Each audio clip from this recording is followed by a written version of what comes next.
আসসালামু আলাইকুম প্রিয় দর্শক, সুলতানাস কুকিং চ্যানেলের পক্ষ থেকে আপনাদেরকে আজকে আমি ক্ষীর সন্দেশ বানিয়ে দেখাবো। এই ক্ষীর সন্দেশ বানানো কিন্তু একেবারেই সহজ। তো আমরা যদি সহজভাবে বাসায় বসে বানাতে পারি তাহলে আর অনেক বেশি দাম দিয়ে কেন কিনে খাবো। তো যাই হোক, আমরা আর কি এই যে এখন মূল রেসিপিতে চলে যাচ্ছি। তো মূল রেসিপিতে দেখুন, আমি ছানাটা যে মানে সবসময় যেভাবে বানাই লেবুর রস দিয়ে ছানাটাকে বানিয়ে নিয়েছিলাম এবং পানিটাকে ঝরিয়ে নিয়েছি 2-3 ঘন্টার মতো। তারপরে এখানে আমি 1.5 কাপ চিনি দিয়ে দিয়েছিলাম। তো চিনিটা দেওয়ার সময় আপনাদেরকে দেখাতে ভুলে গিয়েছি, সেই জন্য আমি আন্তরিকভাবে দুঃখিত।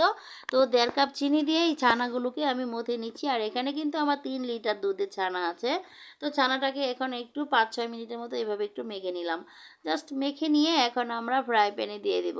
ফ্রাই প্যানে দিয়ে এটাকে একটু রান্না করে নিতে হবে, যে আমরা যে চিনিটা দিয়েছি সেই চিনিটা যাতে গলে যায় এবং গলে যেয়ে সুন্দরভাবে আবার পানিটা শুকিয়ে যায়। এই জন্য এটাকে একটু রান্না করতে হবে। আর সন্দেশ বানানোর জন্য মাস্ট বি ছানাটাকে কীভাবে রান্না করে নিতে হবে। তো আপনারা চাইলে এখানে কনডেন্স মিল্ক দিতে পারেন। তো আমি আজকে কনডেন্স মিল্ক দিব না, আমি শুধু গুঁড়া দুধ দিব। তো 2 কাপ গুঁড়া দুধ দিয়ে দিলাম এখানে। যা গুঁড়া দুধটা দিলে কিন্তু খেতে আরও বেশি মজা লাগে, সেই জন্য। আর না দিলেও কোনো সমস্যা নেই। তো যে যার পছন্দ মতো কিন্তু সব কিছুই করে নিতে পারে। তো আমি এভাবে করে নিচ্ছি। আর দেখতে পাচ্ছেন, এখন এগুলোকে চুলার হিটটা মিডিয়াম রেখে অনবরত নেড়েচেড়ে নিতে হবে। আর আপনারা মনে মনে হয়তো ভাবতেছেন যে এতগুলো সন্দেশ আমি কেন বানাচ্ছি। এই যে এতগুলো সন্দেশ সন্দেশ বানাচ্ছি, এগুলো হচ্ছে আমি আমার বড় আপার বাসায় বেড়াতে গিয়েছিলাম ইতালিতে। তো বড় আপাদের জন্য বানিয়ে নিয়ে গেছিলাম। সাদা মিষ্টি অনেকগুলো বানিয়েছি, কিছুদিন আগে হয়তো দেখেছেন আপনারা। অনেকগুলো সাদা মিষ্টি বানিয়েছিলাম, চমচম মিষ্টি। তো সেগুলো বানিয়েছিলাম। তারপরে এই যে লালমোহন মিষ্টি বানিয়েছিলাম। তারপরে আরও আরও কিছু জিনিস বানিয়েছিলাম। আর এই যে সন্দেশটা, এই ক্ষীর সন্দেশটাও বানিয়ে নিয়েছিলাম। তো আমার এই যে দুধের ছানাটা কিন্তু অনেকক্ষণ ধরে রান্না করে নিলাম। নিতে নিতে দেখতে পাচ্ছেন একেবারে শুকনো শুকনো হয়ে গেছে। এখন আর ফ্রাই প্যানের সাথে তেমন একটা লেগে থাকছে না। তো এটা একটু নরম নরম রাখবো যাতে একটু খেতে ভালো লাগে, বেশি শক্ত করব না। তো আমার হয়ে গেছে এই পর্যায়ে। এখন আমি একটা এই বাটির মধ্যে, প্লাস্টিকের একটা বক্সের মধ্যে 4 কোণাওয়ালা, সেটার মধ্যে একটা ফয়েল পেপার বিছিয়ে দিয়েছি। এটা বিছিয়ে দিয়ে তারপরে আমি ছানাগুলোকে ঢেলে দিলাম। ঢেলে দিয়ে এটা স্প্যাচুলার দিয়েও আপনারা সমান করে নিতে পারেন।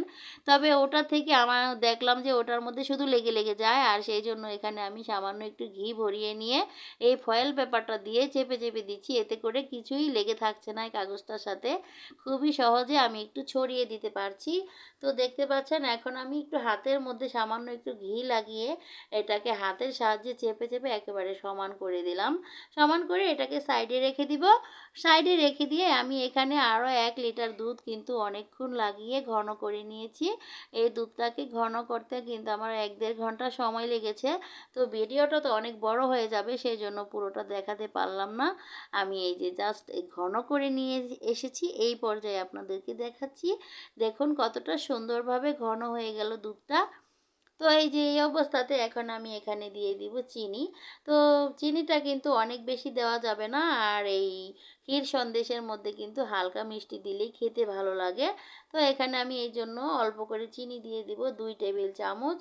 2 টেবিল চামচ চিনি দিলেই হয়ে যাবে। আর আপনারা যদি বেশি মিষ্টি খেতে চান তাহলে 3 টেবিল চামচ দিতে পারেন। আর বেশি দেওয়ার দরকার নেই। এই ছানার সন্দেশ সবসময় হালকা মিষ্টি দিলেই খেতে অনেক বেশি মজা লাগে। তো এই যে দেখুন, এভাবে করে রান্না করে ঘন করে নিয়েছি দুধগুলোকে। এই অবস্থাতে এখন এখানে একটু কর্নফ্লাওয়ার গুলিয়ে দিতে হবে। তো আমি 2 টেবিল চামচ কর্নফ্লাওয়ার এখানে গুলিয়ে নিলাম। দেখুন, সামান্য একটু পানি দিয়ে তো এটাকে গুলিয়ে নিয়ে এটা এখন ওই ঘন দুধের সাথে দিয়ে দিতে হবে। জাস্ট একটু সুন্দরভাবে জমাট বাঁধার জন্য, এইটাই আর কি মেন কারণ, সেজন্য। এই যে, আর যাদের কাছে কর্নফ্লাওয়ার নেই তারা কিন্তু চাউলের গুঁড়া দিয়েও এই কাজটা করতে পারবেন। সেটাও কোনো সমস্যা হবে না, তাতেও কিন্তু আরও বেশি মজা লাগবে। তো এই যে এইভাবে করে এখন আমি একটু রান্না করে নিচ্ছি আরও 1-1.5 মিনিটের মতো, যাতে করে পুড়ে না যায়। সবসময় কিন্তু সেখানে খেয়াল রাখতে হবে। পুড়ে গেলে কিন্তু খেতে ভালো লাগে না, ডিসকালার হয়ে যায়, সব কিছুই নষ্ট হয়ে যায়, তাই না? তো সাবধানে সব এই কাজটা করে নেবেন। তো আমার এটা কিন্তু এখন অলরেডি হয়ে গেছে। এখন আমি আগে থেকে যে ছানাটা রান্না করে সমান করে রেখে দিয়েছিলাম বক্সের মধ্যে, সেই বক্সের উপরে এখন আমি এইগুলোকে ঢেলে দিব। এই যে দেখতে পাচ্ছেন ঢেলে দিয়েছি। ঢেলে দিয়ে জাস্ট প্রত্যেকটা কোণায় কোণায় এভাবে করে হাত দিয়ে দিয়ে দিচ্ছি। দেখুন মানে এভাবে করে দিয়ে ট্যাপ করে দিবেন ২-৩ বার, তাহলে হয়ে যাবে। তো এখন আমি এটাকে কিন্তু ফ্রিজে রেখে দিয়েছিলাম ২ ঘন্টার জন্য। তো ২ ঘন্টা পরে আমি ফিরে আসলাম। ফ্রিজ থেকে বের করে নিয়ে এসেছি। এখন এটাকে এই যে ফয়েল পেপারটার ২ সাইডে ধরে তুলে নিলাম। তুলে নিয়েছি, আর আমি যখন এটা বানিয়েছিলাম এখানে একটু লালমোহন মিষ্টি কেটে দিয়ে দিয়েছিলাম যাতে একটু দেখতে সুন্দর লাগে, সেটাই, আর কিছু না। না দিলেও কোনো সমস্যা নেই। তো এই যে দেখুন কত সুন্দরভাবে আমার এটা জমাট বেঁধে গেছে সন্দেশগুলো। এখন আমি এটাকে আমার পছন্দ মতো সাইজ করে কেটে নিব। আর এই মিষ্টিগুলো বানিয়েছি আমার বড় আপার বাসায় বেড়াতে যাব সেজন্য। তো আমরা তো জার্মানিতে আছি। জার্মান থেকে বড় আপার বাসায় ইতালিতে বেড়াতে গিয়েছিলাম। তো বড় আপার বাসায় সবাই খাবে, তাই একটু বেশি করে বানিয়ে নিয়েছি আর কি। আর সাদা মিষ্টিও বানিয়ে নিয়েছিলাম, চমচম মিষ্টি।